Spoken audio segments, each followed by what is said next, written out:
बिस्मिल्लाहिर्रहमानिर्रहीम। अस्सलाम वालेकुम स्टूडेंट्स डेटाबेस मैनेजमेंट सिस्टम की वीडियो लेक्चर सीरीज के सिलसिले में आज हम जिस टॉपिक पे बात करने के लिए जा रहे हैं वो एक नई एक्सरसाइज है या डायग्राम की।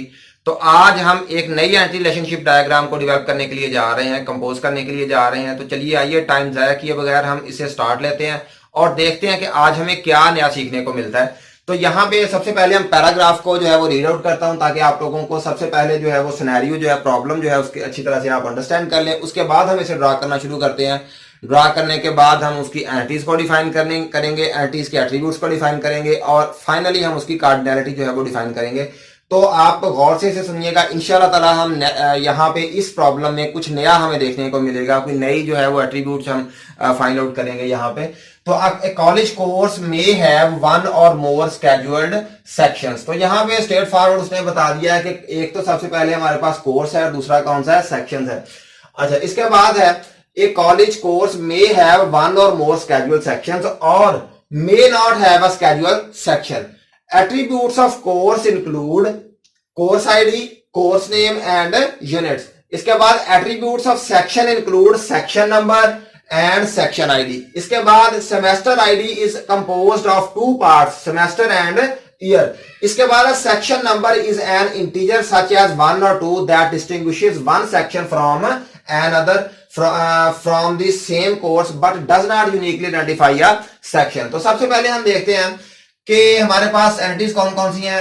एक कॉलेज कोर्स में have one or more schedule sections. तो सबसे पहले हम क्या ले लेते हैं, यहाँ पे कोर्स ले लेते हैं। एक एंटिटी हमारी कौन सी है, कोर्स एक एंटिटी है। यहाँ पे हमने उसे किसके साथ रिप्रेजेंट कर दिया, रेक्टेंगल के साथ रिप्रेजेंट कर दिया। इसके बाद सेकंड एंटिटी हमारे पास कौन सी है, सेक्शन। तो यहाँ पे हमारे पास सेकंड एंटिटी हम यहाँ पे ड्रॉ कर लेते हैं और इसे भी रेक्टेंगल में हम लिख देते हैं। एक एंटिटी हमारे पास कोर्स हो चुकी है, दूसरी एंटिटी हमारे पास सेक्शन हो चुकी है। अब हमने इसमें क्या करना है, रिलेशनशिप डेवलप करना है। तो रिलेशनशिप का नाम क्या रखना है, तो यहाँ पे हम डिसाइड कर लेते हैं अभी ये कि कॉलेज कोर्स में have one or more scheduled sections. तो यहाँ पे हम लिख लेते हैं मे हैव कर लें या हैज कर लें। यहाँ पे कॉलेज कोर्स हैज सेक्शन। तो यहाँ पे नेक्स्ट हम एट्रीब्यूट्स लिखते हैं। Attributes of course include course ID. Next हमारे पास क्या है, कोर्स आईडी एक एट्रीब्यूट है। सेकंड एट्रीब्यूट इसका कौन सा है, कोर्स नेम। तो सेकंड एट्रीब्यूट भी हम यहाँ पे लिख लेते हैं, कोर्स नेम। तो ये मैंने ओवल साइन के साथ इन्हें शो कर रहा हूँ। इसके बाद यूनिट्स भी इसका एक एट्रीब्यूट है। तो यूनिट्स को भी मैं यहाँ पे मैंने रिप्रेजेंट कर दिया, क्लिप्स भी कहते हैं इसे। अच्छा, इसके बाद है attributes of section include section number and section ID. तो यहाँ पे हमारे पास जो है वो यहाँ पे हम लिख लेते हैं सेक्शन नंबर, सेक्शन नंबर एक एट्रीब्यूट ये वाला हो गया। और सेकंड कौन सा है, तो फर्स्ट ऑफ ऑल हमारे पास सेक्शन नंबर है और सेकंड हमारे पास कौन सा एट्रीब्यूट है, यहाँ पे देखें सेमेस्टर आईडी। तो यहाँ पे हम लिख लेंगे सेमेस्टर आईडी। तो ये हमने दो एट्रीब्यूट्स इसके हैं, सेक्शन नंबर है और सेमेस्टर आईडी है।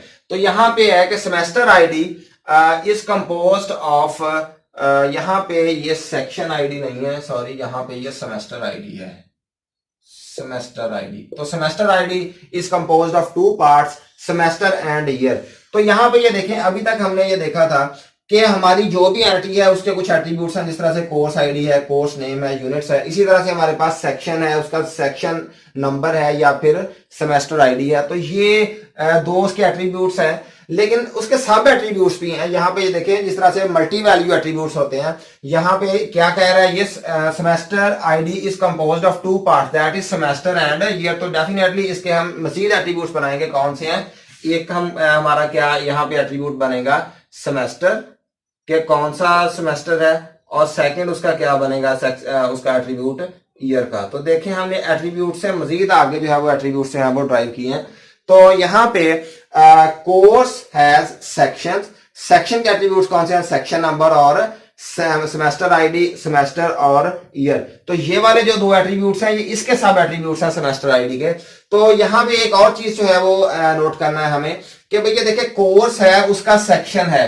अब सेक्शन जो है, कोर्स तो इटसेल्फ कोई भी कॉलेज जो है वो कोर्स असाइन कर सकता है, लेकिन सेक्शन तब बनेगा जब वो कोई कोर्स हम वहां पे लेके आएंगे।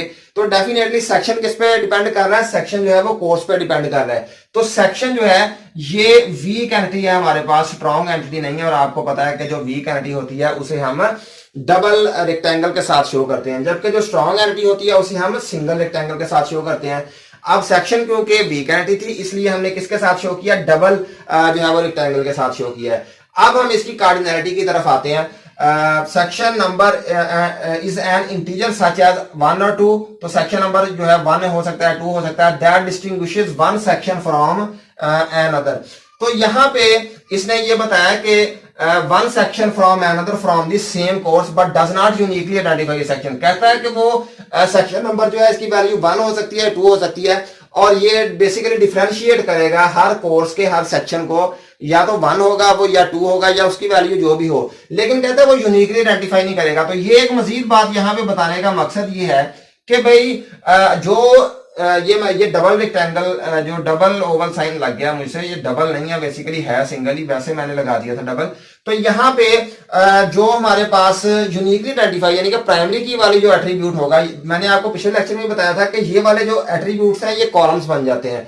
तो जब ये कॉलम्स बनेंगे स्टूडेंट्स, तो तब क्या होगा, तब कोई एक कॉलम को हम प्राइमरी की रखेंगे, उस वाले कॉलम को प्राइमरी की रखेंगे जो यूनिकली आइडेंटिफाई करेगा। तो जो यूनिकली आइडेंटिफाई करेगा, जिस तरह से यहाँ पे कोर्स आईडी या फॉर एग्जांपल अगर ये यूनिकली आइडेंटिफाई करने की सलाहियत रखता है, तो इसे जब हम ईआर डायग्राम में इसे शो करवाएंगे तो इसके नीचे अंडरलाइन कर देंगे वो वाला एट्रीब्यूट जिसके नीचे आपको अंडरलाइन मिले। देखें, कोर्स नेम अंडरलाइन नहीं किया हुआ, यूनिट सामने अंडरलाइन नहीं किया हुआ, सेक्शन नंबर को अंडरलाइन नहीं किया, इसी तरह से सेमेस्टर आईडी को अंडरलाइन नहीं किया। कर सकते हैं, लेकिन डिपेंड करता है कि आपके पास कौन सा वो एट्रीब्यूट है जो आप चाहते हैं कि ये यूनिकली आइडेंटिफाई करें मेरे टेबल को, और जो आप प्राइमरी की बनाएंगे इन कॉलम्स में से उसे आप यहाँ पे या डायग्राम में कैसे रिप्रेजेंट करें, उसे बेसिकली नीचे उसकी अंडरलाइन कर देंगे तो पता चल जाएगा। जब आप इसे इन एंटिटीज को टेबल्स में कन्वर्ट करेंगे और इन एट्रीब्यूट्स को जो है वो कॉलम्स में कन्वर्ट करेंगे, तो जिसके नीचे अंडरलाइन होगा वो खुद ब खुद जो डेटाबेस एडमिनिस्ट्रेटर है, डेटाबेस का डेवलपर है, वो उसे क्या कर देगा, प्राइमरी की सिलेक्ट कर देगा। तो अच्छा, इसके बाद हम क्या करते हैं, हम कार्डिनैलिटीज की तरफ आते हैं। इसकी कार्डिनैलिटीज कौन कौन सी हैं, यहाँ पे ये देखें, एक कॉलेज कोर्स मे हैव 1 और more scheduled sections or may not have a scheduled section. Course है मे नॉट का मतलब क्या होता है कि भी हो भी सकता है, नहीं भी हो सकता है, ऑप्शनल है, तो ऑप्शनल जब होगा तो 0 और मैनी होगा। जब जहां पे एटलीस्ट 1 का लफ्ज आया आपने वहां पे 1 लगाना है, लेकिन यहाँ पे ऑप्शनल आएगा, मे नॉट है मतलब हो भी जाए तब भी ठीक है, ना भी हो तब भी ठीक है, तो 0 और मैनी यहाँ पे आएगा। और यहाँ पे हर सेक्शन जो है वो एग्जैक्टली एक कोर्स जो है उसे असाइन किया जाएगा। तो जब एग्जैक्टली 1 की बात आएगी तो हम यहाँ पे क्या करेंगे, डबल 1 लगाएंगे, तो इसका मतलब क्या होगा, ये एग्जैक्टली 1 की बात हो रही है। तो स्टूडेंट्स, उम्मीद करता हूं आपने आज के लेक्चर को अच्छी तरह से समझा होगा, अंडरस्टैंड किया होगा। इंशाल्लाह ताला नेक्स्ट लेक्चर में किसी नए टॉपिक के साथ हाजिर होंगे, तब तक के लिए अल्लाह हाफिज।